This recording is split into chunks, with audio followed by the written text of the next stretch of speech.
Balita Evening Edition. Magadulong sa inyo sang mga nagapanguna nga balita lokal, national, international, sports, kag entertainment. Aksyon! Balita Evening Edition. Kag karon ang inyo news team. Una sa balita, una sa aksyon. Mayong gabi Metro Bacolod, mayong gabi kabugusan nga Western Visayas. Welcome sa pagpangalagad sa Aksyon Balita Evening Edition karon nga adlaw Biyernes, Nobyembre 4, 2022. Makita kita live sa official Facebook page kag sa YouTube channel ang Aksyon Radyo Bacolod kag mabatian pa sa www.aksyonradyobacolod.com.ph. Ang ito balita, Aksyon and Defensor Lisay. Kagkaroon sa itong mga headliners, una sa mga balita lokal. Ginikanan sang grade 4 student na ginaligar ginsipa kag ginhambalan sa mga sakit nga tinaga, hindi magpareglo. Construction sa ikaduha nga vault para sa infectious waste materials na tapos na. Sa mga nagapangunang nga balita national, COVID-19 facilities ginapahimo nga evacuation centers. Samtang presyo sa gasolina may pagsaka masunod nga semana. Una sa balita, una sa aksyon. Aksyon Radyo Philippine Standard Time, alas 6:07. Detalye sa nga mga nagapangunang nga balita lokal pagkatapos lamang sa mga ini. Ang ini nga bahin ang ginadulong sa inyo sang bagyo. Pasalamat kami sa inyong mga bulong nga isa ini nga nakatabang sa amin din. Sa liwanag.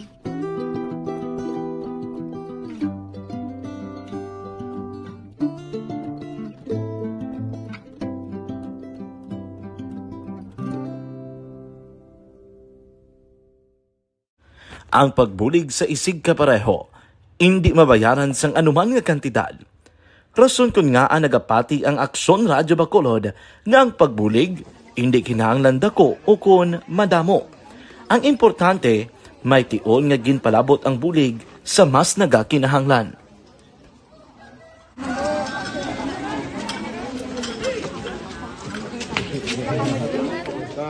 So salamat man kay nagaabot kita diri sa Purok Kalubihan Dos, no, sa Barangay Mailom. We understand nga daw talaga sala na din sa kaan nga lugar sa periodos ning mga activities. So nagapasalamat kita kay nakaserbisyo kita sa madamo naton diri nga mga pumuluyo, no. Pasalamat man kita kay Kapitan I. Torres sa mga katapos sang Bago City Health Office sa pagpumuno ni Dr. Ferdinand Mayoga kag sa tanan nga pumuluyo dire sa Purok Mailom, sa Barangay Mailom for welcoming us sa atong sining medical mission dire. We hope someday makabalik kita dire kag makahatag liwat sa kun ano aton nga ma-share sa aton nga mapumuluyo dire sa Barangay Mailom. Ang Barangay Mailom sa syudad sang Bago ang isa sa pinakamalayo nga barangay sa amuman nga syudad. Aminado naman ang pila ka mga residente sa lugar nga tumalagsahon lamang sila nga makabaton sang pila ka mga serbisyo gikan sa gobyerno bangod man sa kalayoon sang ilang nga lugar. Ilabi na ang bulig para naman mapaayo pa ang ila ikaayong lawas. Rason ko nga nagapasalamat sila sa Aksyon Radyo Bacolod nga naghimo sang inisyatibo nga malabot ang ila komunidad kag mahatagan sila sang mas nagakaigo nga pagbulig. Mga ano nga wala kwarta para magpa-check up. Nagano kami nilibre sila nga check up diri hatag nga mga bulong kag vitamin sa mga bata man naman damo gid salamat. Nanging kaupod man sang Aksyon Radyo Bacolod sa sining nga aktibidad ang katapo sang Bago City Health Office gikan man sa ilang local government unit sa pagpanguna ni Mayor Nicolas Yulo. Kaupod man ang Barangay Council sang Barangay Mailom sa syudad sang Bago. So una nagapasalamat ako sa Aksyon Radyo nga naghatag sini sang isa ka programa nga medical mission kag nagapasalamat dito sa dako sa kaya ng Corman Boy Duran sa ilan ni Ma'am Dorel kag sa team sa Aksyon Radio. And dako na ni nga bulig para sa akong barangay kag sa tawo sang Purok Kalubihan Dos sa paghatag sang libre nga bulong. So kami nga mga barangay officials nagapasalamat man sa tanan nga mga doctors, sa midwife, DFW nga naghatag man sang ila oras sa atipan sang akong mga tao. So again, mga agakag madamo gid salamat. Ako gali si Chidoro RP Jr. SK Kagawad sa Barangay Mailong. Nagapasalamat ko sa ini nga medical mission nga natabo subong sa diri nga purok kay syempre damo gid ang kakinahanglan sang mga amuli nga limuon or hilikoton kag pagpasalamat gid ko ay nga nakabulig kamo sa amon. Amo lang gyud sila. Regarding sa Aksyon Radio Bacolod, pasalamat ng kini sa TM nga ginatag sa amon pag hatag sa medical mission diri sa Purok Kalubihan Dos nga salamat nito nga impatigayan ang mga activity together man sa among CHO kag sa among mga barangay council. Ako si SK Chairman Clerk de la Peña nagpasalamat kid sa Aksyon Radio Bacolod. Nagapasalig naman ang Aksyon Radio Bacolod nga magabadayon sa pagdulong sa mga balita nga patas, balanse, matuod kag may basihan. Kabay pa nga magapadayon man kamo sa pagsuporta sa istasyon nga madugay na napamatud-an nga may ikasarang sa pagdulong sang kalidad nga serbisyo sa kahanginan kag sa komunidad. Subong man inyo buligan sa pagpangamuyo nga magapadayon ang amon advokasya sa pagdulong sang maayo nga serbisyo publiko. Mayong aga sa liwat no, nagapasalamat ako sa tanan nga mga staff nga naghatag sa amon sa mga bulong. Ako gali si Alma Donato Banguyo, taga Puro Kamutihan Dos. Dabaw sa tanan kay Kapitan Ay, kung sa iyang mga ka-open ng mga opisyalis, kag sa tanan nga mga doktor nga rin karon napasalamat kami sa inyong mga bulong nga isa ini nga nakatabang sa amin diri. Sa liwat may aga. And the winner for Digital Storytelling Best Social Media Video is John Dale Salazar, Bacolod, Aksyon Radio Bacolod, Nurse, DHW, kag iban pa. Magluwas sa mga frontliners nga nagarisgo sang ila kabuhi sa sulod sang hospital. Nagakaangay man nga hatagan naton sa pagkilala ang mga frontliner nga nagatrabaho sa sulod sang isolation facility. Ang mga doktor kag nurse nga nagarisgo man sang ila kabuhi sa pagtatap sa mga asymptomatic kag mild COVID cases.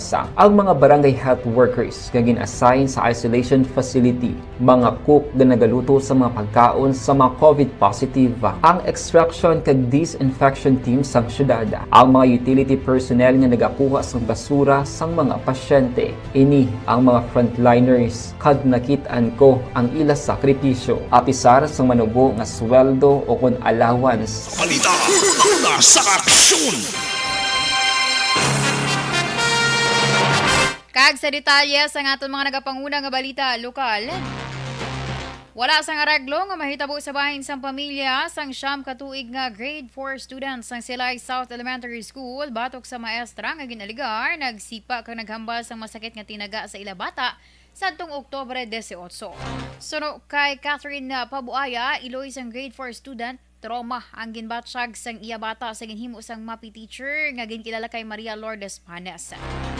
Pagsaysay ni Pabuaya, Oktubre 18 sang ginaligar, ginbiti ni Panes sang iya bata matapos nanugid sa manunudlo nga ginhambalan ini nga laway sang isa pa ka classmate. Apang ginaligar nga ginbitin ang bata ni Pabuaya samtang nagalakat pa kadto sa isa ka classroom, ginsipa kag ginhambalan sa masakit nga tinaga. Oktubre 19 sa nagatubangay sila sa principal's office kag ginaligar, ginako man ni Panes ang pagbitin kag paghambal sa masakit nga tinaga sa bata apang ginpanginwala nga iya ini ginsakit kag ginsipa. Nagapangayo pasaylo si Panes apang hindi kumbensido si Pabuaya kag ginaligar nga madamo na sang reklamo batok sa manunudlo rason nga dapat hatagan ini sang leksyon. Sa kaangot nga balita, ginkumpirmar naman sang ni Department of Education Division of Silay City Information Officer Attorney Faith Loberas nga may aksyon ang ginhimo ang division angod sa reklamo sang Iloy. Batok sa isa ka maestra nga ginaligar, nagsipa kag naghambal sang masakit nga tinaga sa isa ka grade 4 student sang Silay South Elementary School. Suno kay Loberas, ginahulat sa karon sang division ang formal nga sworn complaint sa ginikanan batok sa maestra. Naging kila kay Maria Lourdes Panes.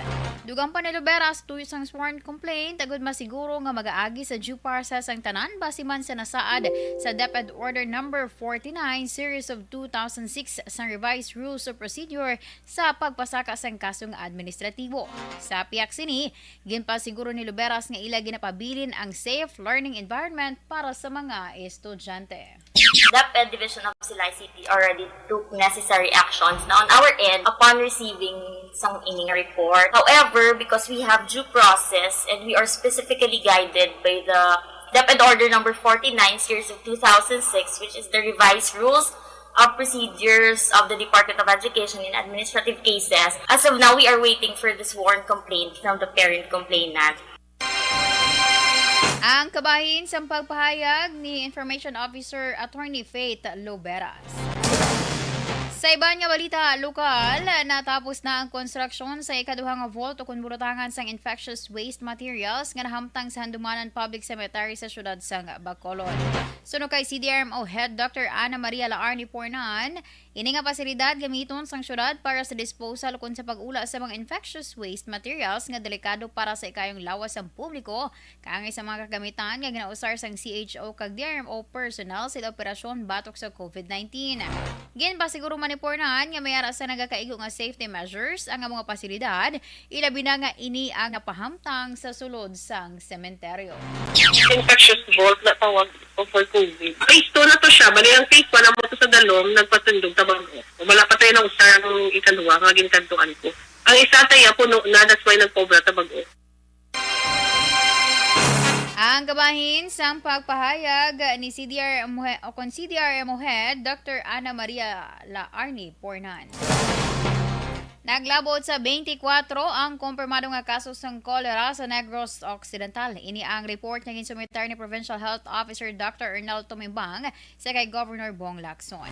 Ang syudad sang Talisay nakarecord sa 10 ka kaso, Silay, 6, Ibi Magalona, 6, Victorias, 1, kag Manos ang Calatrava, 1. Suno kay Tumimbang, nagapabilin sa duha ang mga nagkalamatay nga pasyente. Sa Provincial Health Board's third quarterly meeting nga ginpangunahan ni Lacson, ginkasundan ang pagtukod sa Provincial Food and Drinking Water Quality Monitoring Committee agud matap na ang pagdamo sa kaso sang food kag waterborne illnesses.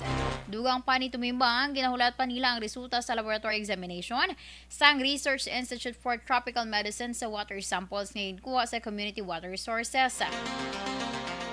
Sa datos ng Provincial Health Office o PHO, wala sang na-record nga kaso sang kolera ang Negros Occidental umpisa tuig 2019 tubtub 2021. 24 na ta as of today. 24 na tapos ang apat din na siya. Talisay pila. Pulo lang Talisay. Total Talisay pulo. Ang kabahin sa pagpahayag ni Provincial Health Officer Dr. Ernel Tumimbang. Magapadulong sa Darwin, Northern Territory, Australia. Si Negros Occidental Governor Bong Lacson buwas nga adlaw para sa isa ka official visit kaupo ng 6 ka capital executives kag department heads. Sudo kay Provincial Administrator Attorney Fernando Diaz II, ang gobernador magasapol sa mga opisyal kag ministry sang Darwin, Australia. May kang tanan sa mga ginkasugtan nga programa sang gobyerno probinsyal kag Northern Territory Government. Hibaloon man sa gobernador ang kahimtangan sa mga negranse students nga naga-eskwela sa mga lugar sa idalom sang scholarship program sang probinsya. Nagligan nga Setyembre 2, nagpermahanay sang Memorandum of Agreement ang Negros Occidental kag International College of Advanced Education angod sa Australia Scholarship Study Now, Pay Later program.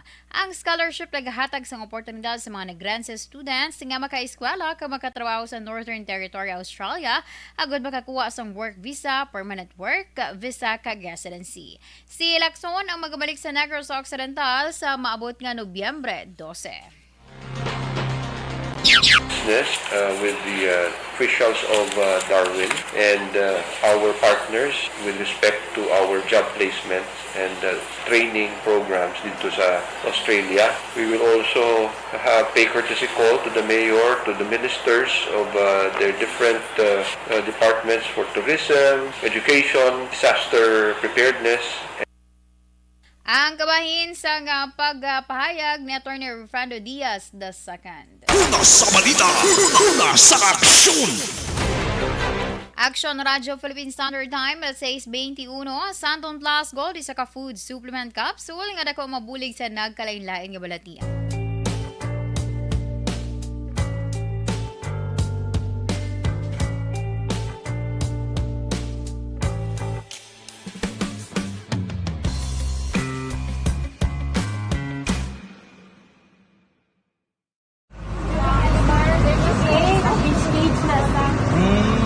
For every shared story is an inspiration for many. But it could be more inspiring if that story comes from those who are less heard. When asked about how we were able to select Mulukabok Integrated School in Sagay City as a beneficiary of the annual Balik Eskwela program, the answer is very simple. Frankly speaking, we wanted to see and experience the renowned Mulukabok footwalk in its beautiful nature.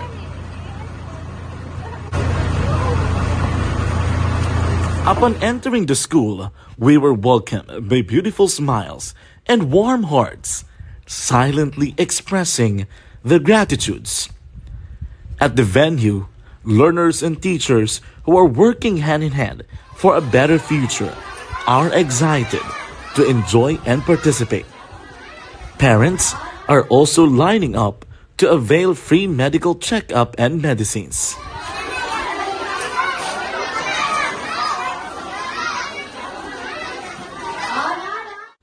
Indeed, nothing is impossible and unreachable until you personally see the real situation of a certain location. The 30-minute boat ride seems to be a few distance walk because of the satisfaction and fulfillment we have in our hearts. Behind the awesome facade is a totally different story. An island community which cannot easily be reached by humanitarian services because of its far location. But now, Aksyon Radyo Bacolod made it possible because we believe that like news, our service is limitless. Thank you, sponsors. Thank you, God.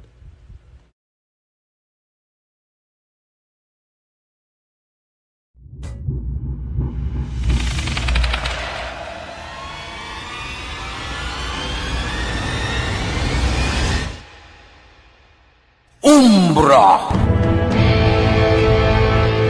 Umbra! Mga misteryo, katingalahan, pantasya, kagkatanagaan sa likod sang mga langit. Mga kasaysayan sa dupa, subong kag mahimo sa palabuto, katulad sa mga Pinoy legendary story. Aswang, manananggal, abaranhig, tiktik, tayho, kamang-kama, kag mga duwende, Maria Makining kag bruha sa kuweba, magkapala nindog balahibo kag makahaladlo, makasilig niya nga mga kasaysayan katulad sang ginsudlan sang malain nga espiritu kag demonyo, undinado, reincarnation, kag iban pa nga mga kasaysayan nga makapanganga samtang amat-amat nga tukibon ang mga ginsuguran tugtog sa katapusan. Mabatian kada aga pagkatapos ng drama Barangay 684.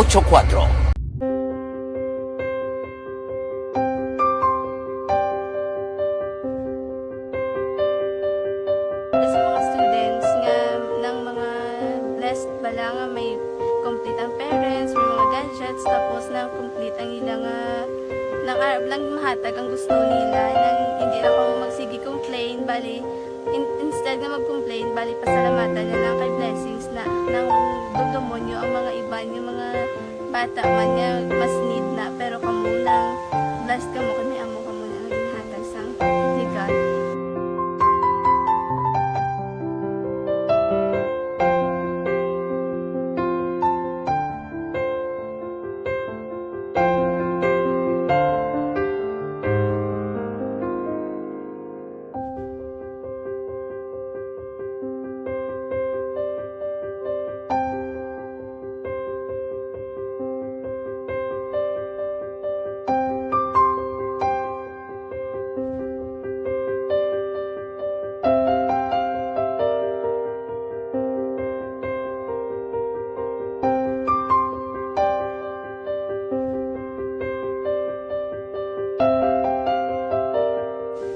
kuan sa nga mga ayo sa ginubakal silpon kay ini ko pasensya na biri ang atong income kulang gid sa atong ginagawi man yat sige lang pang kay basi kaluyan mangita kan ta ideya nga makasilpon mo ko di ko sing ihi nabatian ang sa Aksyon Radio kay Tita Wilma nga pwede makatry magpadala sa ilang kasaysayan sa kabuhi sa parte sa pag-eskwela subong pandemic.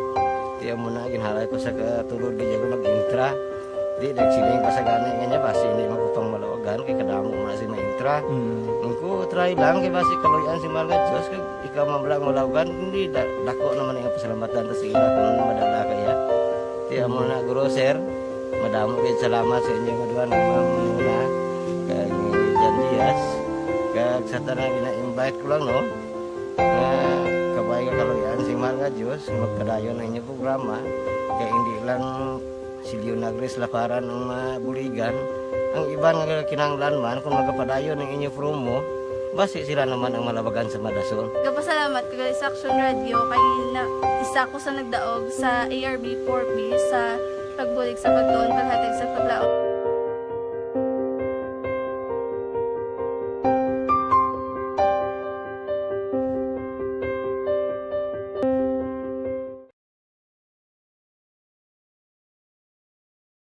Aksyon Radio! Sa maulamang nga panahon, mga lamok nagadamo. Kagdala sini ang pila ka mga masakit kaangat sa dengue. Yari ang pila ka mga pamaagi nga dapat himuon para malikawan ang dengue. 5S agud malikawan ng dengue. Number 1, search and destroy o pangitaon kag gub-on. Pangitaon kag gub-on ang posible nga istaran o pon itugan sa mga lamok. Ulaon ng tubig nga nagatinir sa mga lata, goma, kagiban pagyid nga mga kagamitan nga sarang maitugan o kuntugaran sang lamok. Mintinahon nga matinlo ang palibot paagi sa pagpanilhig permis.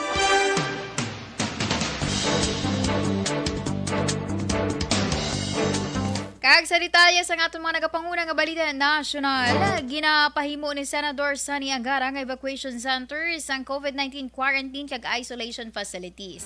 Luyag man ni Angara nga mahibaluan ang utilization rate sa mga pasilidad tungod may pagpati ini nga madamo na ang wala na utilize karon tungod sa paghagan-hagan na sang kaso.